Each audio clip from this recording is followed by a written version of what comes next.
नमस्कार। द देसी अड्डा पर आपका स्वागत है। मैं हूं राकेश तिवारी।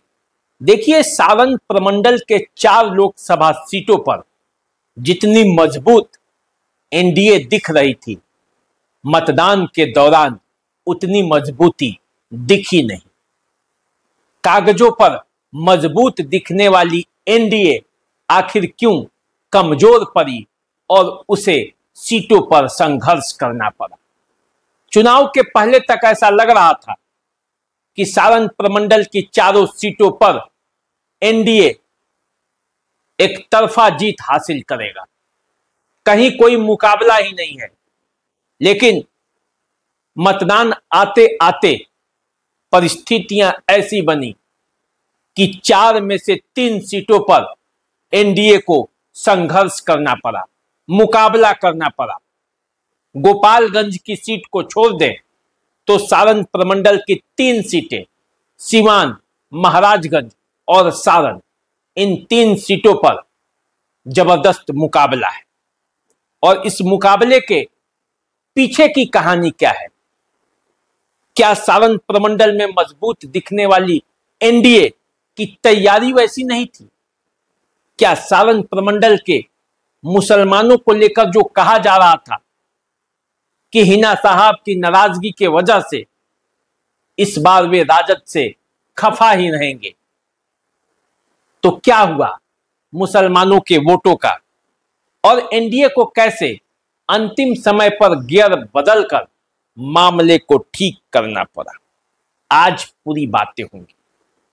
देखिए, सारण प्रमंडल की 4 सीटें, सारण, महाराजगंज, सीवान और गोपालगंज, इन 4 सीटों पर जबरदस्त मुकाबला था।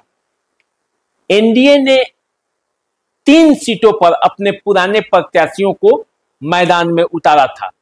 केवल सीवान सीट पर जदयू ने अपने प्रत्याशी कविता सिंह का टिकट काटकर विजय लक्ष्मी कुशवाहा को चुनावी मैदान में उतारा था। इसके अलावे गोपालगंज से जदयू ने डॉक्टर आलोक सुमन को चुनावी मैदान में उतारा, निवर्तमान सांसद है। महाराजगंज से जनार्दन सिंह सिग्रीवाल निवर्तमान सांसद है, उन्हें बीजेपी ने चुनावी मैदान में उतारा। और सारण से राजीव प्रताप रूरी, जो 2 बार लगातार अभी जीते हैं, तीसरी बार हैट्रिक मारने के लिए तैयार थे।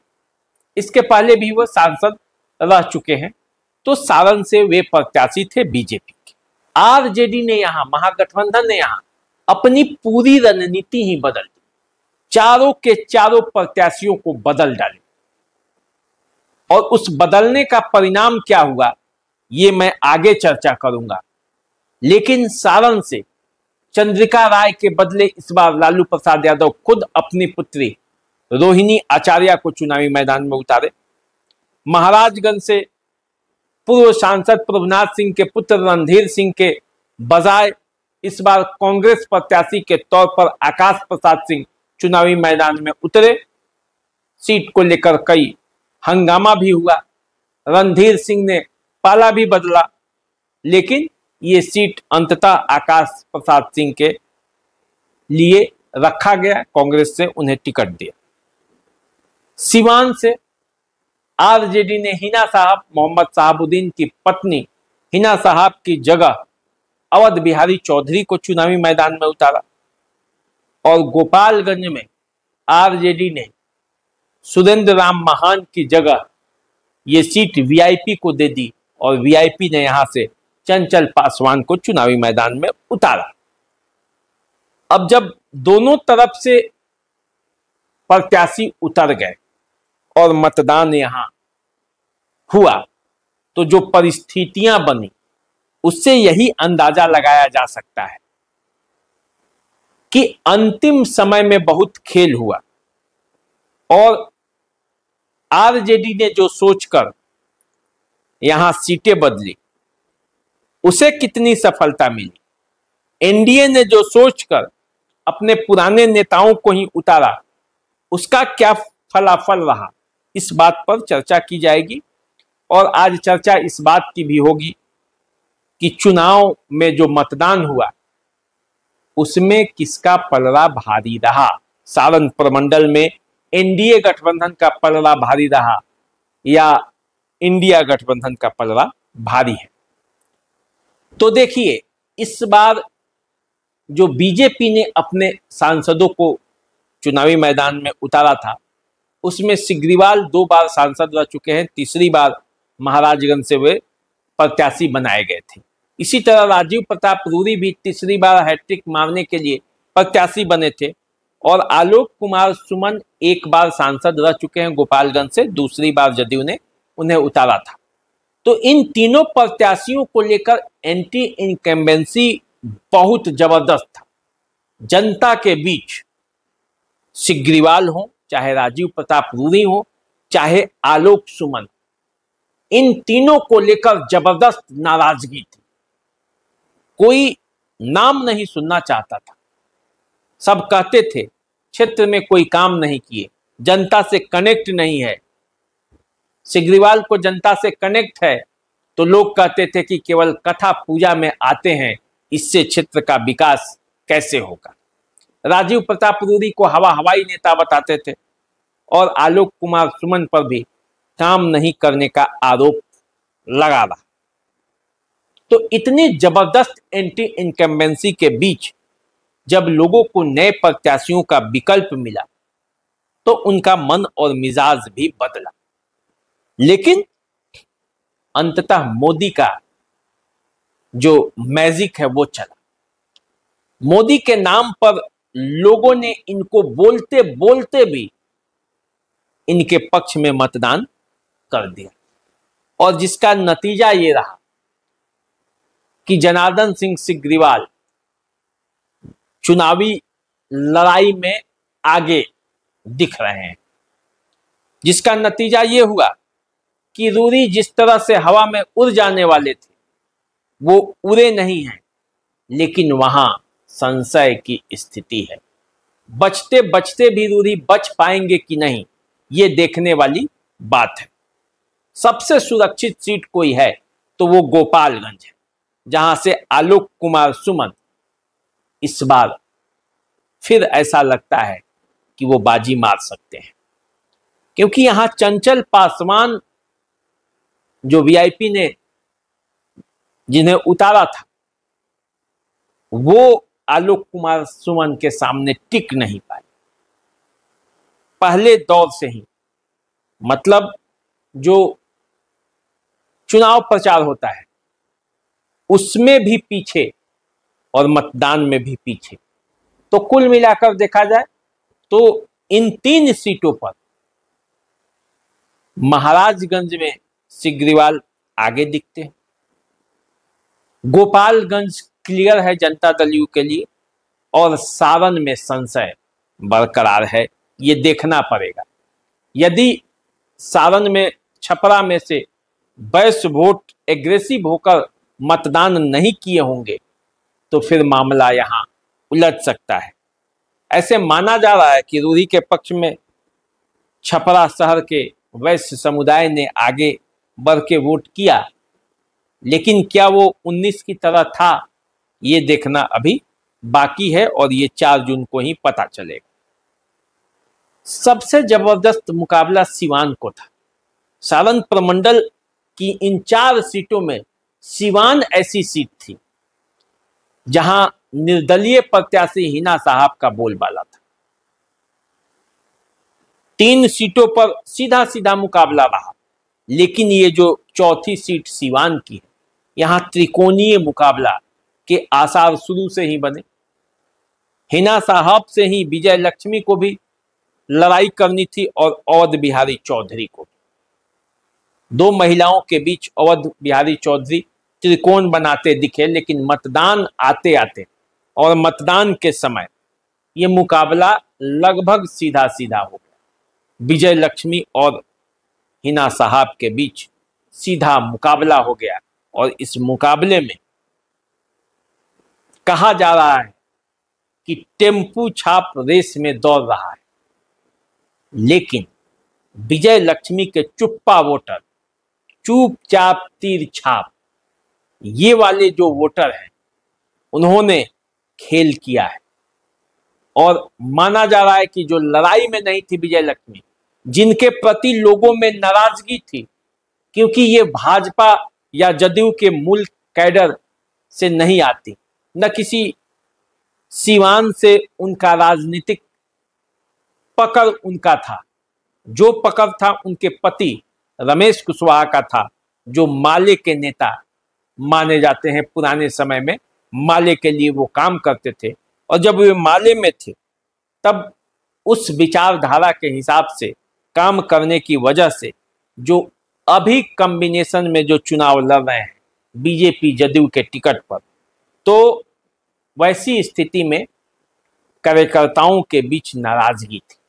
हालांकि बीजेपी के वर्कर और बीजेपी के नेता, जनता दल यू के वर्कर और जनता दल यू के नेता पूरी तरह से विजय लक्ष्मी के पक्ष में लगे हुए थे, लेकिन सवर्ण मतदाताओं का बड़ा तबका हिना साहब के साथ खड़ा था और मुस्लिम और सवर्ण की जो कॉम्बिनेशन है वहां बना।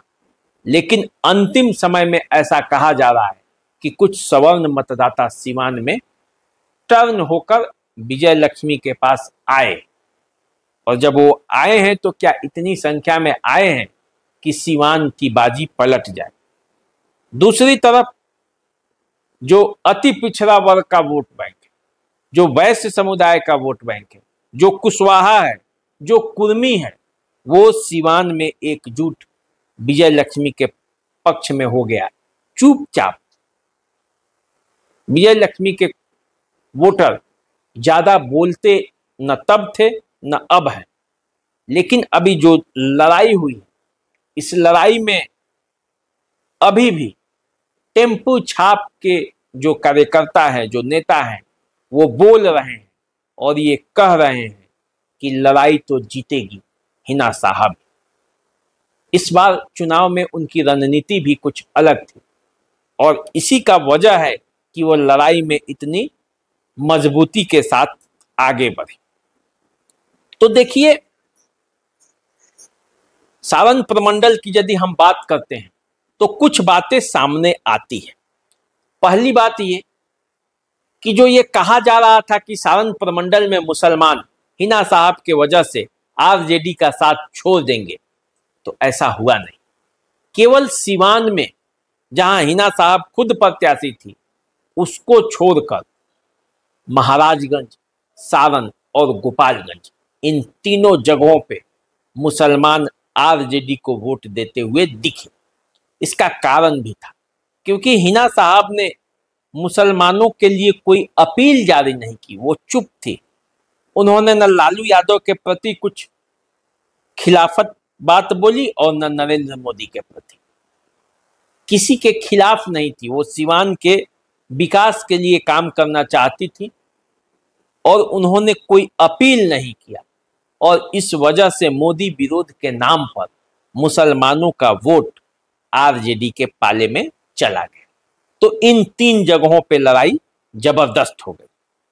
दूसरी बात जो आती है सारण प्रमंडल के, चारों एनडीए के प्रत्याशियों के खिलाफ लोगों में गुस्सा था। अब इस गुस्से को कम करते करते नरेंद्र मोदी के नाम का मैजिक, मोदी की गारंटी, उसे कम करते करते उसे कम किया और तभी ये संघर्ष में रह पाए। उनके चारों जो प्रत्याशी हैं आज सारण प्रमंडल में लड़ाई में बने हुए हैं, तो उसके पीछे मोदी मैजिक है और मोदी मैजिक का कमाल है। तो एक बात तो ये तय हुआ कि मोदी का नाम चला। दूसरा, अति पिछड़ों के दिल में मोदी अभी भी मौजूद हैं क्योंकि अति पिछड़ों का वोट पूरे सारण प्रमंडल में एनडीए के पक्ष में जाते हुए दिखा। 5 किलो राशन और 6,000 रुपया जो मिला, ये भी, इसका भी असर रहा। गैस सिलेंडर का भी असर रहा और अंततः मोदी के नाम पर लोगों ने वोट दिया। देश प्रेम, राष्ट्र प्रेम, राष्ट्र हित का नाम ले लेकर लोगों ने वोट दिया नाराजगी के बावजूद। दूसरी तरफ आरजेडी और महागठबंधन ने यह प्रयास किया जातीय गोलबंदी की, मोदी विरोधी मतों को एकजुट करने की, राजद अपने कैडर को एकजुट करने का, और टिकट वितरण में जातीय कॉम्बिनेशन देखकर ऐसा किया गया कि महागठबंधन लड़ाई में रहा। तो कुल मिलाकर देखा जाए तो गोपालगंज सबसे सुरक्षित है, महाराजगंज को भी सुरक्षित होने की श्रेणी में मान सकते हैं। सीवान में निर्दलीय प्रत्याशी का बोलबाला है। हालांकि विजय लक्ष्मी यहां कई समीकरणों में आगे हैं, लेकिन यहां सीवान को अभी आप निर्दलीय प्रत्याशी के पक्ष में ही मानकर चलिए। और सारण को लेकर संशय की स्थिति है, रोहिणी आचार्य इज पर दिखती है, वैश्य मतों पर सारण में दारोमदार टिका हुआ है। तो ऐसी स्थिति में आप समझ लीजिए कि सारण प्रमंडल में एनडीए की लड़ाई कहां है। 2 सीटें सुरक्षित हैं, एक जनता दल यू की और एक बीजेपी की। दूसरी सीवान की सीट और सारण के सीट पर संशय की स्थिति है। तो अब देखना है कि मोदी का मैजिक कितना चला, क्योंकि यदि मोदी का मैजिक चल गया तो सारण और सीवान भी निकल सकता है, और यदि मोदी का मैजिक नहीं चला तो सारण सीवान के साथ साथ महाराजगंज पर भी संकट आ सकता है। लेकिन मतदान के दौरान जो परिदृश्य दिखे, महिला वोटरों ने भी जिस तरह से आकर मतदान किया, उससे ऐसा लगता है कि महाराजगंज सुरक्षित है, गोपालगंज सुरक्षित है, सीवान और सारण पर संशय है। तो गंज एनडीए के साथ है और सीवान और सारण जो है वहां संशय की स्थिति है। तो देखिए क्या होता है। सारण प्रमंडल के 4 जो लोकसभा क्षेत्र हैं जहां मजबूत दिख रहा था एनडीए चुनाव के पहले, वहीं अब लड़ाई में आ गया है। तो 4 जून को पता चलेगा कि इन 4 सीटों पर, जो चारों के 4 सीट एनडीए के पाले में थी, अब क्या होगा। तो चलिए अभी आप मुझे दीजिए इजाजत। चैनल को सब्सक्राइब कर लीजिए, फेसबुक इंस्टाग्राम पर हमें फॉलो कीजिए, देखते रहिए द देसी अड्डा। नमस्कार।